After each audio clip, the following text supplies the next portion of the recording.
Hello there and welcome back to Login Science. Today I'll be showing you how to log in Pinterest in your desktop. So let's get into the video. First, you need to open any browser. You'll be landing on your home page. Now you need to search for Pinterest login.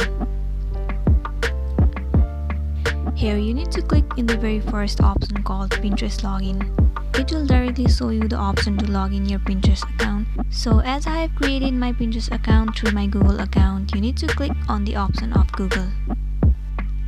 Here you need to enter your email of your Google account. Then click on Next.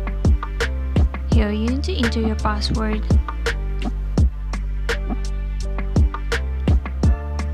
And once you are done, again click it on Next. You need to wait for a while. So there you go, you have been successfully logged into your Pinterest account on your desktop.